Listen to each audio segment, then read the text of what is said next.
Would you love to grow an olive tree in your backyard? I'm with Burl from Rare Plant Research, and you're telling us we can have olives in our gardens. We can. I started raising them about 20 years ago. Oh. They've been in the garden, and our latest garden they've been in about 7 or 8 years. They're absolutely wonderful. The main thing about olive trees is you need to make sure that you have well-drained soil, because they can drown if it's too wet, too heavy a clay. The other is, when they're small, they're not as hardy as when they're large. And so the kind of rule of thumb, if you have a trunk diameter that's about 1 inch in diameter, you may get a little bit of damage in the wintertime, but it'll be okay. Smaller than that, we recommend that you wrap it. If the temperature is going to drop below 20 degrees, then wrap it with a blanket or something, and as soon as the cold temperatures are over, then take it off. But 20 degrees for a small plant is no problem. It's just when it drops below that, right, and then it doesn't get above freezing during the day, that's when it's really tough on them. And then what kind of varieties do you carry that are good for us? Well, I have about, 8 or 10 or 12 different varieties. We really like one called Frantoio. It's a really nice producer, and there's a good ratio of the size of the pit to the size of the meat and the olive. We have a few Arbequina. Arbequina are really small and they're more bush-like. So if you want one in a pot, maybe Arbequina would be a good one for that, because it stays relatively small. We also do an old-fashioned one called Sevillano, where the olives get really big, and those are good to eat and to brine.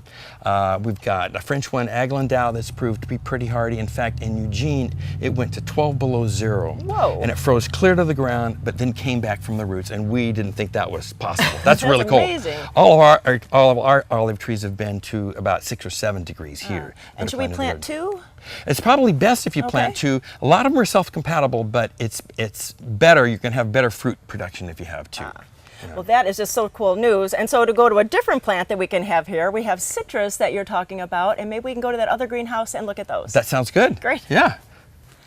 Burl, when you told me you were going to show me some citrus, you didn't tell me you were taking me to Italy. Well, we're actually not in Italy. We're actually in Oregon City, and this is our other business, Villa Catalana Cellars. And so we have a lot of gardens here. We have citrus, we have olives, we have a lot of things to show you. So let me give you a tour. All right. So now we're finally going to talk about citrus. So these are huge plants, so how do we do that? Well, I cheat because I put these in the greenhouse in the wintertime. There is a variety, a Poncirus, that's actually hardy in the ground, but it's not very good to eat. Oh, okay. And the oranges only get about golf size. But they're really cute. But they really are cute. This one is Santa Teresa, but we also have Genoa, Eureka, and some Myers lemon. But you can leave them outside, especially right against the house where it's protected. And if you get some freezing temperatures, put it in the house and then put it outside the next day.